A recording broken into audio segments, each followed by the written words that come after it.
Support comes from the Missouri Forest Products Association, committed to conservation and careful management of the state's forests to make them more resilient and better habitats for wildlife. ChooseWood.com. People that had the mandatories and that now maybe they will, at least if I can get this across the finish line, get the chance to go before the parole board. A person who's convicted as a prior and persistent drug offender, it's a 10-year minimum. They are starting at the average sentence for a sex criminal. I'm Sarah Fenske. This is St. Louis on the Air.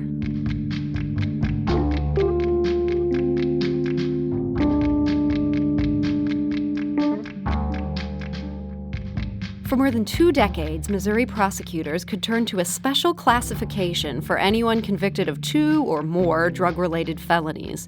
Once someone was deemed a, quote, prior and persistent drug offender, charges were upgraded and they lost all chance at parole. Some saw decades in prison, even though many were nonviolent offenders dealing just to support their own habits. In 2017, the Missouri legislature repealed the prior and persistent drug offender statute. But that repeal was not retroactive. And as Riverfront Times staff writer Danny Wicentowski has reported in a series of stories, many, many nonviolent offenders continue to wait behind bars. Danny's most recent cover story, it's on the streets as of Wednesday, it's there right now, tells the story of Jason Norman. Jason had served 17 years for what was essentially a DIY meth lab when Governor Mike Parson commuted his sentence. That happened in December. Now, our producer Evie Hemphill spoke with Jason earlier this week, and he explained how he learned he'd be released. It was nuts. I was sitting in my, like I said, I was sitting in my room, and they had locked the wing down for a count or whatever. And we locked down like 5 minutes for a count, whatever.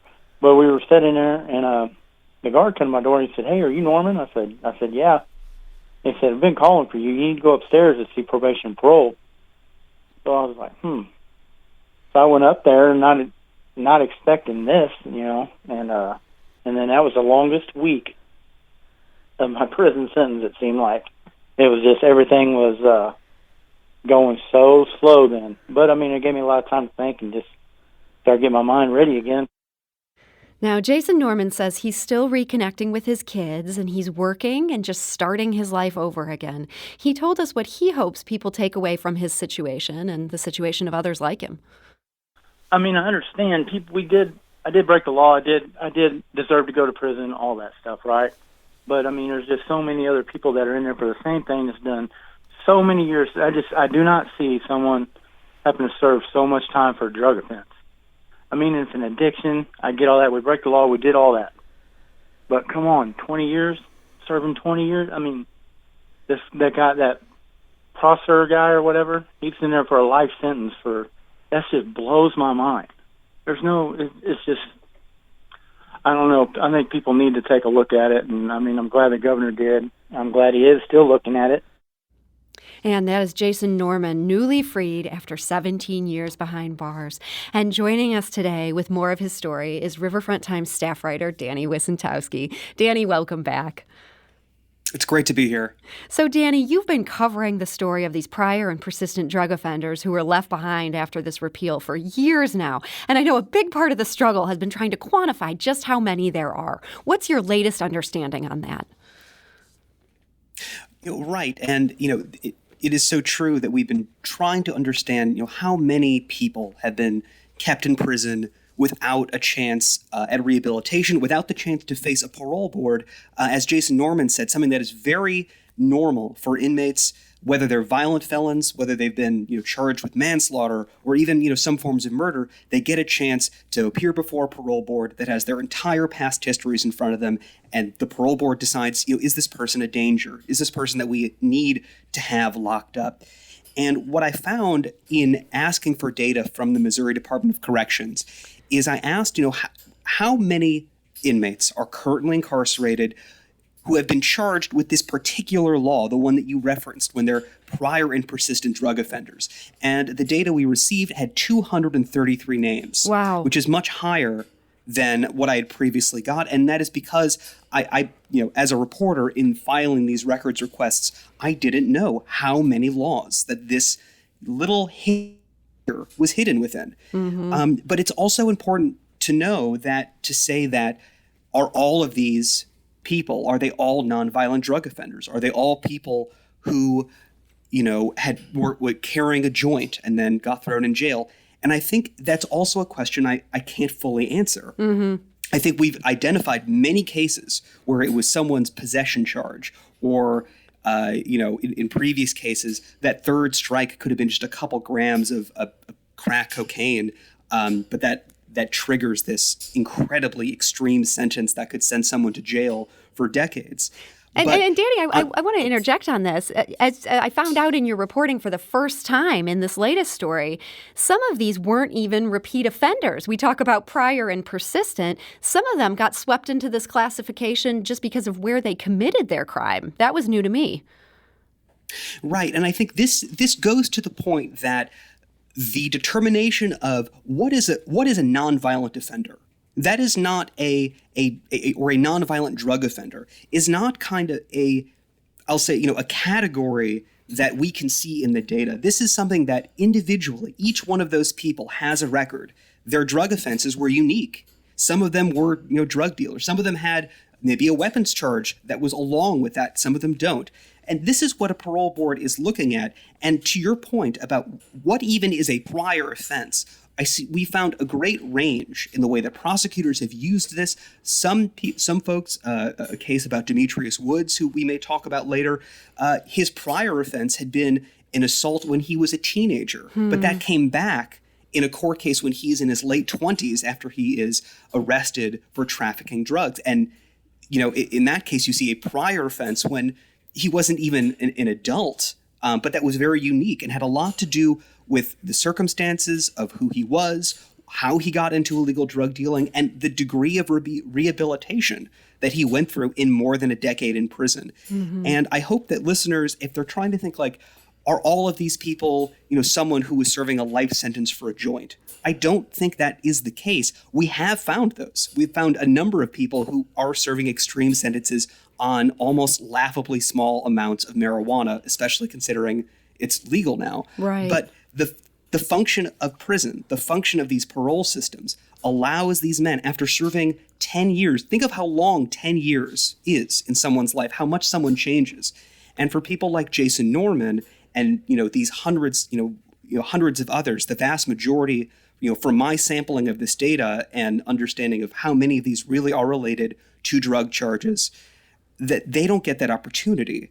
And, the idea that they have to meet some, a perfect drug, inmate who just had that one joint, that's not the case. But I think people should also ask themselves, how long should someone serve in jail for manufacturing a bit of their own meth, as Jason Norman did? He was busted for having a duffel bag with some of those materials. He has spent 17 years in jail. And to clarify this bigger picture here for us of somebody like Jason Norman, you talked about how if they don't have the possibility of parole, they don't have the chance to go before the board and make their case that they've changed. But they're also doing much longer sentences in general. How much time would somebody see in prison generally if they don't have that possibility for parole versus somebody who is just, they're not designated prior and persistent, they're going through the normal system?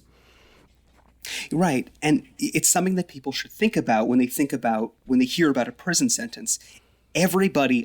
Almost everybody, I'll say, gets a chance at parole, even those accused of violent crimes with victims. Those victims could show up at the parole hearing and say, this guy should not be out of jail. But in looking at the Missouri Department of Corrections' own data, they release very detailed information about the average sentences that folks are serving, the average amount time served before they get parole.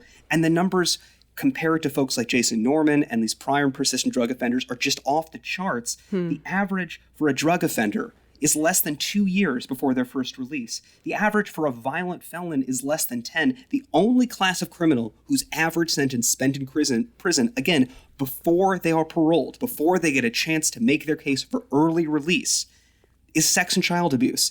And not even those inmates reach the 10-year minimum that inmates like Jason Norman and the other prior and persistent drug offenders are sentenced. This law, as both removed, enhanced their crimes. Any drug crime a person who's convicted as a prior and persistent drug offender, it's a 10-year minimum. They are starting at the average sentence for a sex criminal for serving in prison. That's how out of whack, from the data we have now, how far off the chart these folks are compared to other inmates and prisoners who are going through this system.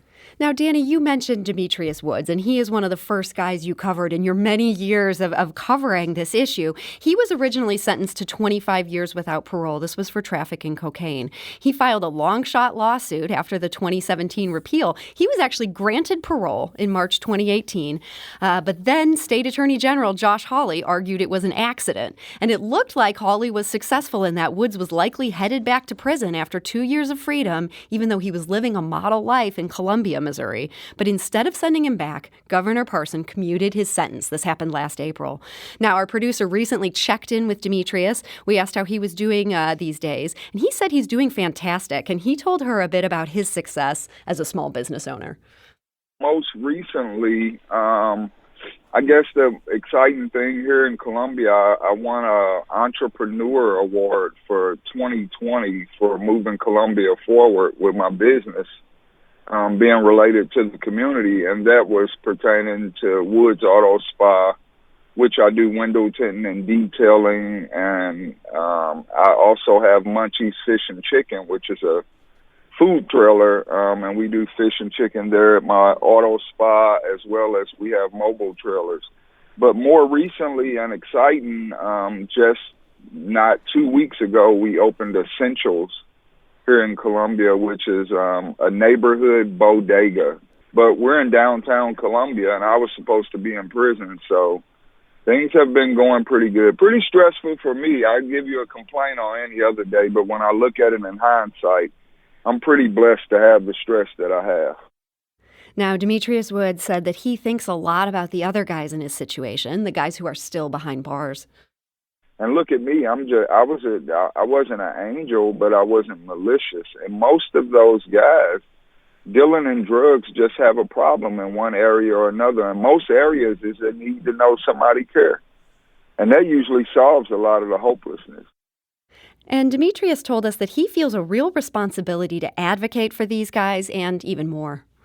For me to be able to stand up and go talk to different officials and represent, more than anything, represent them with my behavior. So that's the important thing. And the governor let me know that. He thanked me for creating the stage because, as we know, he's been in law enforcement his whole life. He's never been in the business of releasing convicts. So this is truly unique, and it gave him a human moment as well as his staff. And that is Demetrius Woods. He's now a free man after 10 years in Missouri's prison system. Danny, do you think that Demetrius's case, which did get a lot of headlines, do you think that's part of what spurred Governor Parson to look at other people convicted under this same statute? I think it did, and it showed a level of absurdity in the way these laws are being handled. And, in that case, he had managed to win himself a parole hearing, the thing that being a prior and persistent drug offender was supposed to bar him from. The court actually freed him. A judge said, you know what, this repeal should apply to people like Demetrius.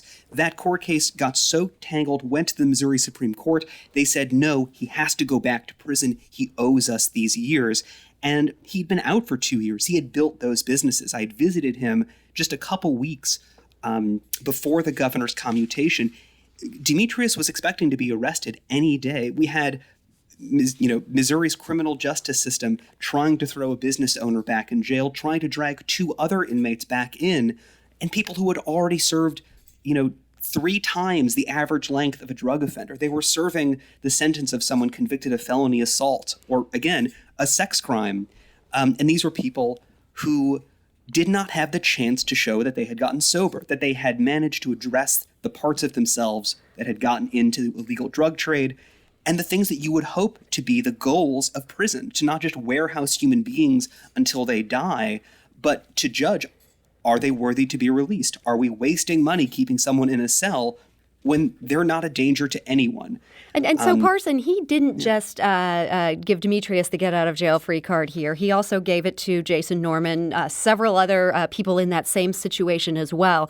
But as you mentioned earlier, beyond this small handful, there are several hundred people that remain behind bars under these conditions. And as you wrote in your cover story this week, somebody who'd like to address that is State Representative Cheri Toalson Reisch. She's a Republican. She represents Boone and Randolph counties in the legislature, and she joins us today. Representative Reisch, welcome. Hi, thank you for having me today. This has become a passion of mine to talk about. It's been a wonderful last year, starting with Demetrius Woods. He actually lives in my district, but how his case came about to my attention was one of my constituents was a longtime friend of mine named Phil Dooley, and Phil had been a chaplain with the Highway Patrol. And he wanted me to take a look at his case. So I met with Demetrius, and in fact, he was getting ready to be sent back to prison. So I worked hard with the governor's staff, and the governor had not done any commutations or pardons yet, and they thought this was a perfect case.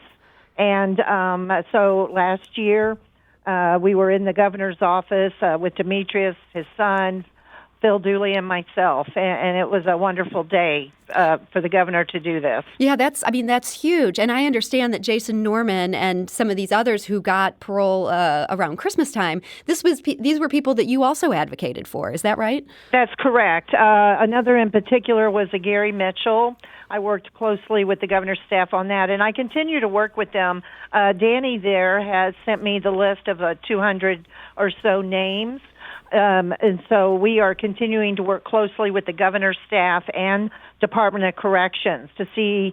And again, I like you all had mentioned, I think every case is unique. Every person needs to be looked at as an individual and how they've been doing, behind bars.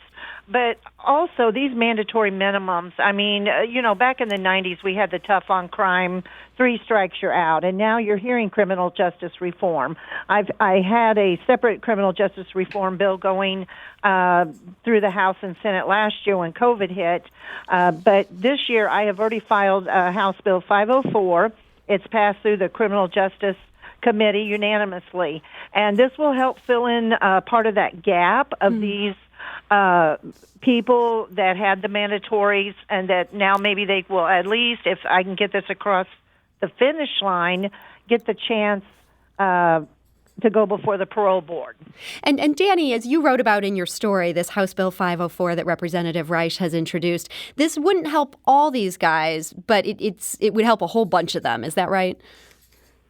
Yeah, it would help, from, because the bill is written to address a specific crime, second-degree trafficking. I think it's about 40%, a little less than half of the total list that I was given. It would affect those. And again, this goes to the fact that you could be charged with this if you were hit with possession or with trafficking near a school zone. There were many, many ways prosecutors could obtain this sort of sentence, and they're not all the same, and they don't always conform to a single stereotype. And it's why the lack of these parole hearings is so devastating for these guys. They never get a chance to show that they've done what many other drug offenders get a chance to do right now, which is get treatment, get sober, go into programs, and get out of prison, while they're, before they lose decades of their life. Yeah. Representative Reisch, in Danny's story, he mentioned some governors in other states who have taken kind of a systemic look at commutation for anybody sentenced under these type of laws, that the governor would go through each case and sort of make a decision on that. Do you know if that's something that Governor Parson has thought about doing here in Missouri? I think his staff is doing that. I think it's kind of a joint between Department of Corrections coming to his office with some potential people, and that's how he did right before Christmas, 24 pardons and 4 commutations. They are continuing to look at cases and, on an individual basis to see who have done well and who would be maybe a good fit. So my bill started with just under one statute section But then Department of Corrections came to me and said, hey, let's expand this. Let's widen it out to encompass more people. So it is an ongoing discussion in the governor's office as we speak. It's interesting because when the governor made these commutations, of course, he announced that he had done it. But he didn't do it with a lot of harumphing. He didn't really tie it to, I'm taking on this statute, I'm going to systematically do this, like governors in other states have done. It seems like this effort has flown a little bit under the radar. Representative, do you think that's intentional? He's maybe worried about a backlash. No, I don't think it's intentional. I think, in my opinion only, he is a former sheriff, career law enforcement. He is a law and order kind of guy. We are a nation of laws, and there are repercussions for breaking laws. But he has a human side, too, and about redemption. And so I think, maybe he's just not making a big fanfare of it. But I can't speak for the governor, but I think this is a great start, and I think we're heading in the right direction. Boy, it is just great to hear about these efforts. And again, you mentioned this House Bill 504 that appears to be picking up some steam and making its way through the House. So State Representative Cheri Toalson Reisch, I hope you'll keep us posted on these efforts as this bill continues to make its way. And thank you so much for joining us today. Thank you. Appreciate it. Bye-bye. And Danny Wicentowski, staff writer for the Riverfront Times, thank you for joining us and thank you for staying on top of this issue. Always great to be here. And we do want to let people know Danny's cover story about this. This is online now at riverfronttimes.com. It goes deep into this issue. Danny has done a bunch of reporting over the years. So if you want to get up to speed on any of these cases that we've talked about today, this bigger picture, or this bill that Representative Reisch is pushing now in Jefferson City, that's a great place to start there at riverfronttimes.com. This is St. Louis on the Air on St. Louis Public Radio, 90.7 KWMU.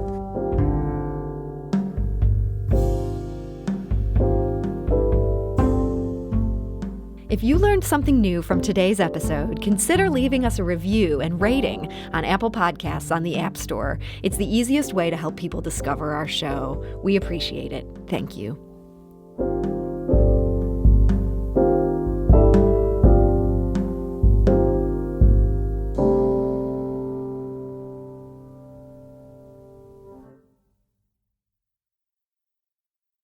Support comes from the Missouri Forest Products Association, committed to conservation and careful management of the state's forests to make them more resilient and better habitats for wildlife. ChooseWood.com.